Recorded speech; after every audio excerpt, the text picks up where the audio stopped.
Scenario 11. Culture. Real Scene 4. Bars.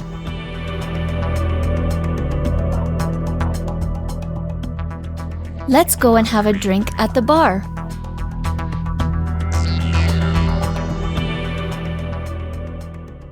My goal. After I finish Scenario 11, I'll correctly use time clauses and describe regrets about the past. I'll also learn about the past perfect continuous tense and more about bars and the most important ones around the world. Introductory questions. Number 1. What are the best bars in your city? Number 2. What is the history of bars?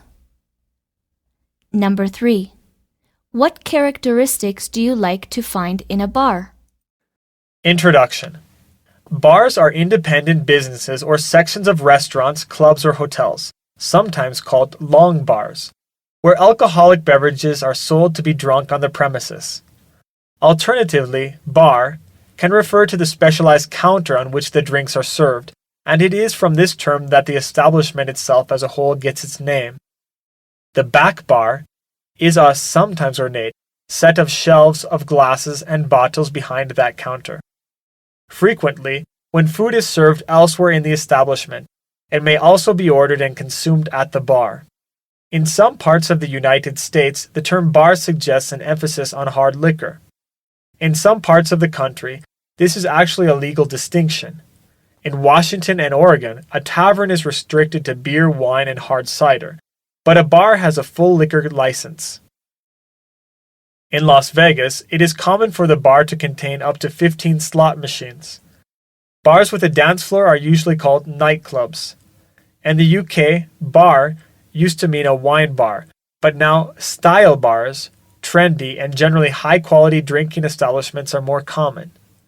However, the main type of establishment selling alcohol for consumption on the premises is the public house or pub. Pubs are not usually referred to as bars, though the distinction is becoming blurred. In Australia, traditionally the public bar, hence pub, was where men drank, while the lounge bar was where women drank. This is rarely the case in the 21st century, with many lounge bars being converted into gaming rooms for pokies.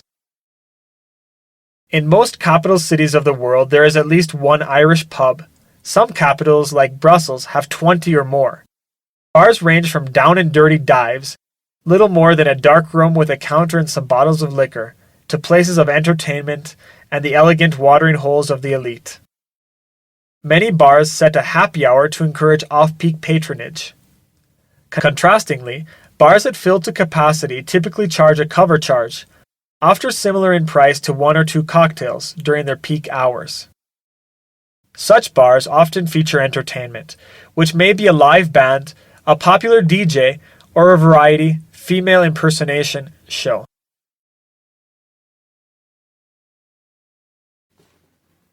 Conversation.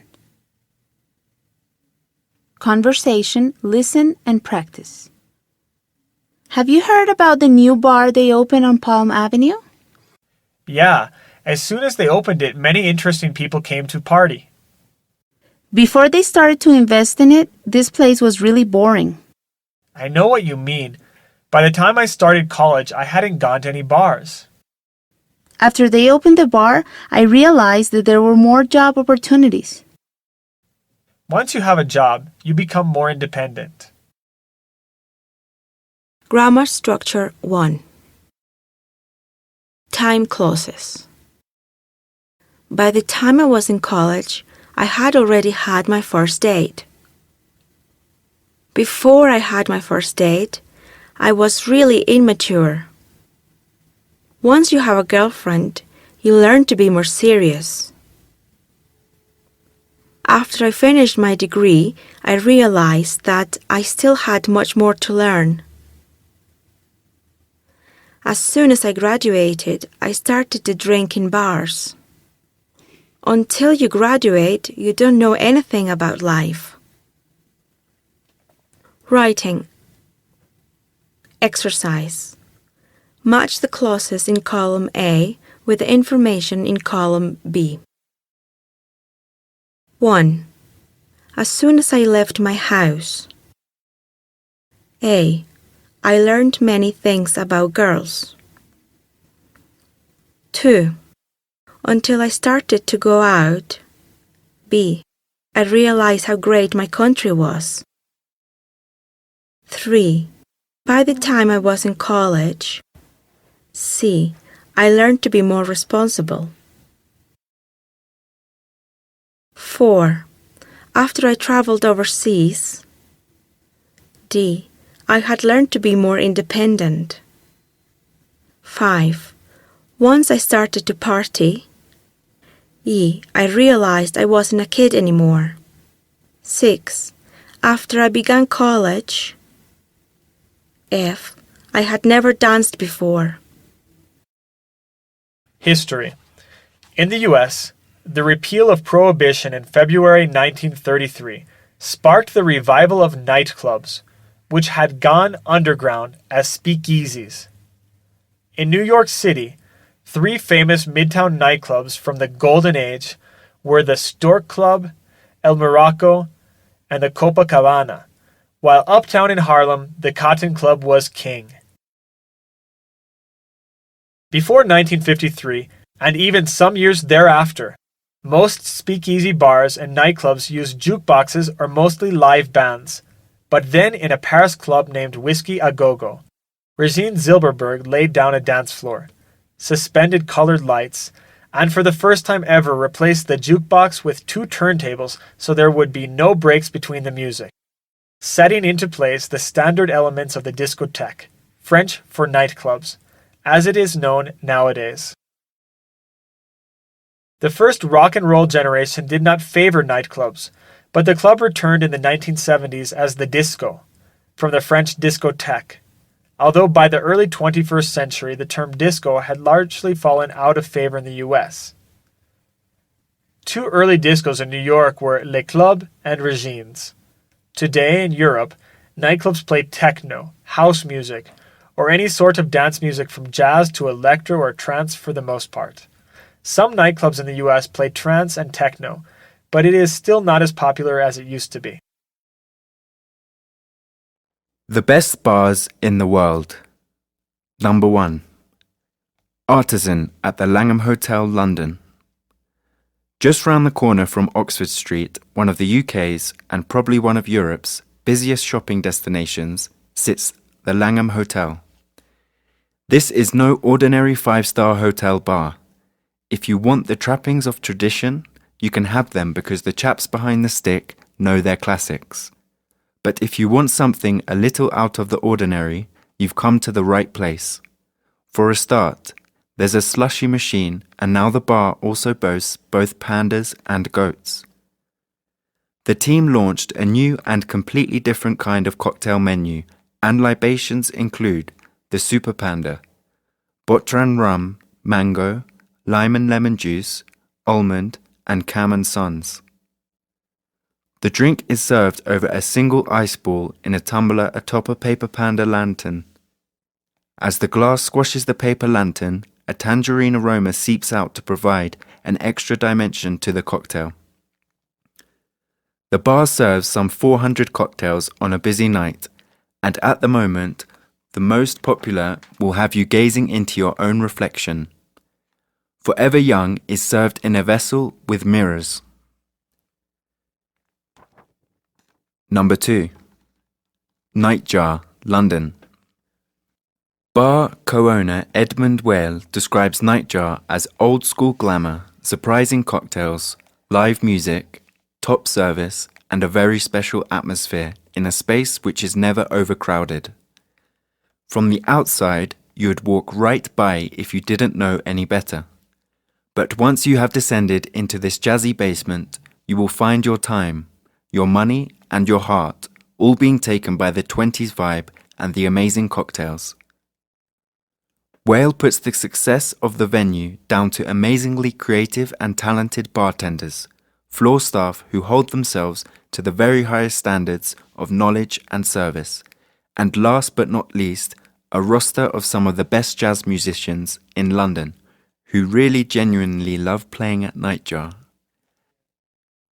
As you would expect, from the 20s jazz vibe, drinks favour pre-prohibition and prohibition-era tipples, but the team is not restricted to that alone. The cocktail menu changes twice a year and, at the moment, the venue claims to boast the largest collection of absinthe in the UK. Nightjar also has a growing cabinet of vintage spirits for sale. Some go back as far as the 1860s. Number 3.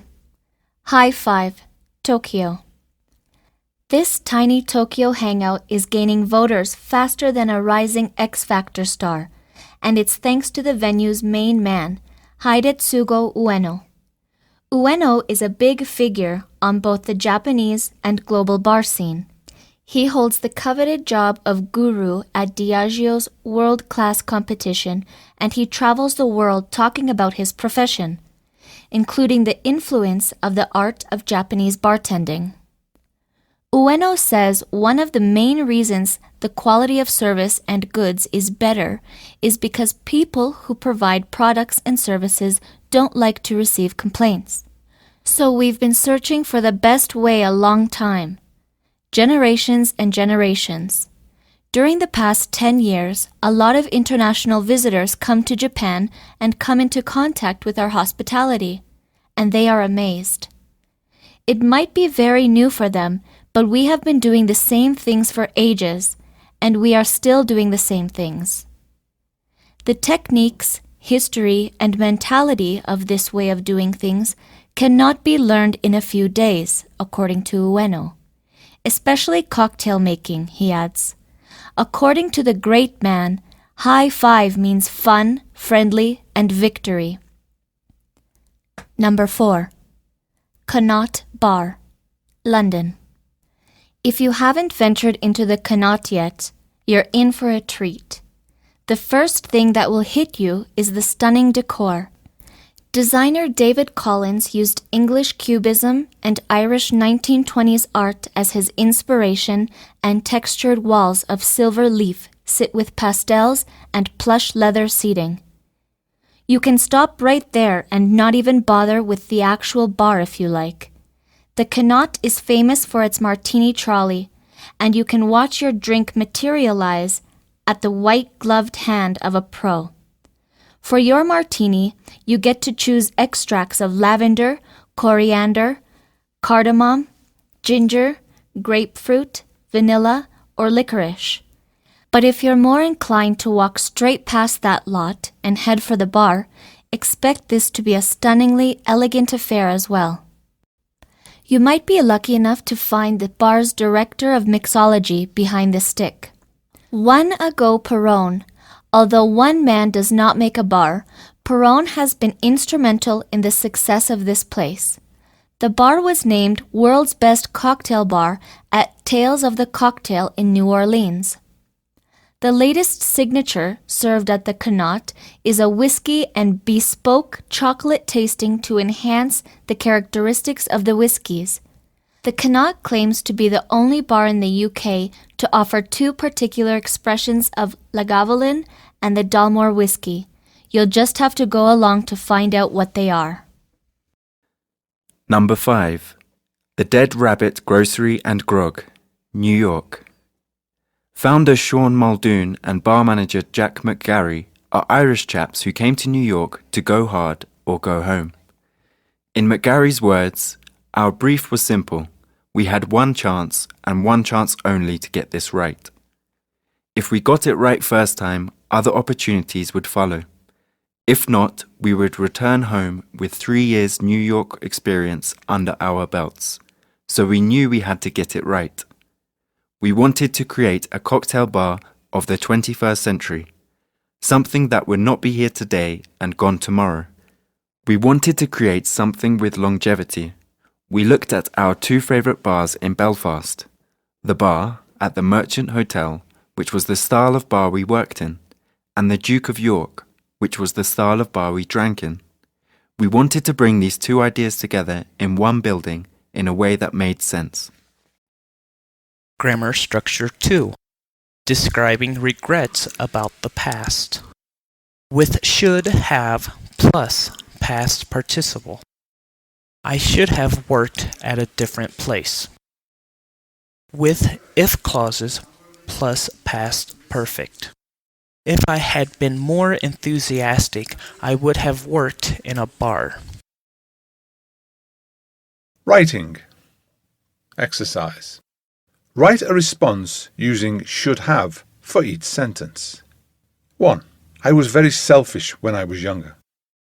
2.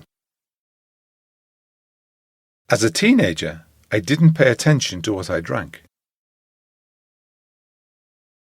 3. I never went to a bar before I went to college. 4. I argued a lot with my parents when I was young. Number 6. Happiness Forgets, London. Happiness Forgets feels like a neighbourhood basement bar with killer drinks and great service. It's a bar for grown-ups, and according to top dog Alistair Burgess, the idea was to create a bar that he wanted to go to. We're a small, cosy and informal bar where you can enjoy our drinks and be able to talk to your friends rather than shout at them because it's so loud.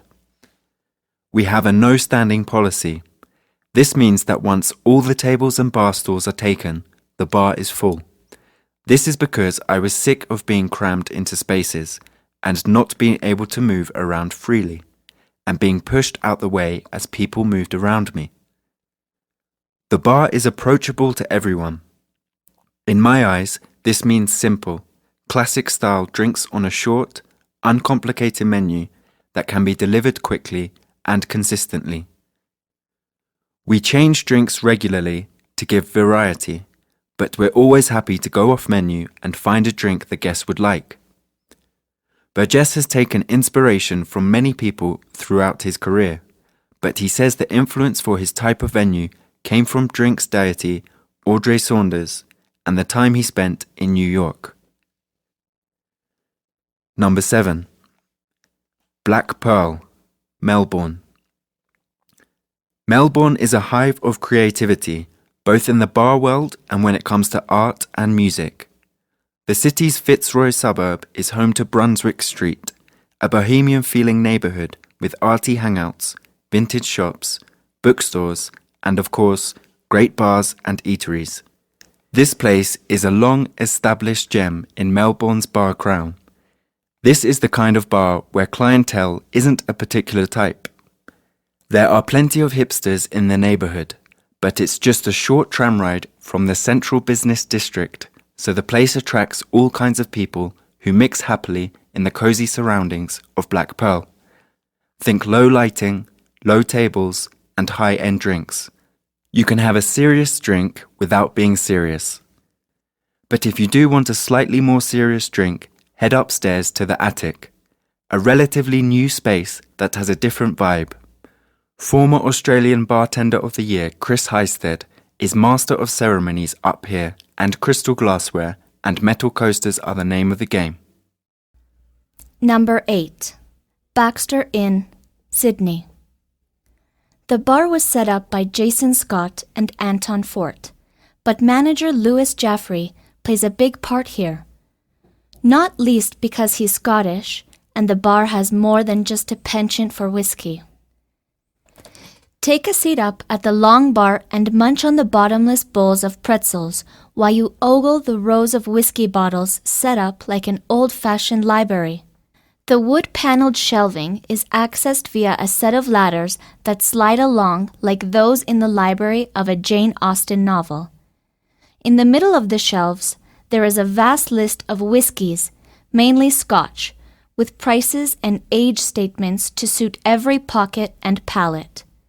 Aprons, bare bricks, and little candle-lit tables set the tone, and although this place makes some great cocktails, the tenders don't make a fuss about it. If you just want a beer, then just have a beer. A word about tipping. You have to have a good aim. There are 2 metal buckets either side of the whiskey list, and you have to bounce your coins into the buckets from the other side of the bar. This is easier at the beginning of the night. Number 9. Candelaria, Paris. Paris isn't normally associated with Mexican grub and South American spirits, but Candelaria is no normal venue. It opened its doors in March 2011, and according to co-founder Corina Soto Velasquez, the bar was born out of wanting to add a new experience to the Paris cocktail scene. We wanted to showcase South American spirits such as mezcal, pisco, cachaca, and tequila alongside great Mexican food, she says. The venue is intimate and laid back, and it has helped shape Paris's more contemporary cocktail scene. Velasquez says in the past 5 years the Parisian bar scene has been changing. The main reason is because today Paris has bartenders who care about their city and invest in her. Today bartenders are professional in the industry and take their job seriously. We see the possibility to grow and achieve projects. Number 10. 28 Hong Kong Street, Singapore.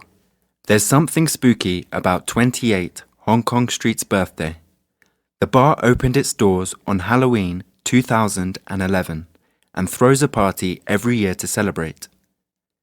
The venue came about because the founders, who include Michael Callahan, 2011's winner of the United States Bartenders Guild Cocktail World Cup competition, were huge fans of the now world-famous cocktail bars in NYC that helped spark the cocktail renaissance in the early 2000s.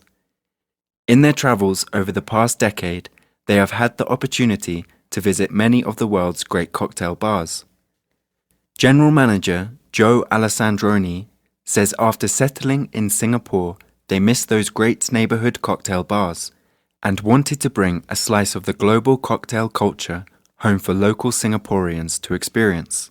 He adds, 28 is a synthesis of what the founders felt were the elements that made those great bars tick. The bar even boasts its own herb garden on the roof, and fresh ingredients play a big part in what makes Alessandroni's cocktails tick.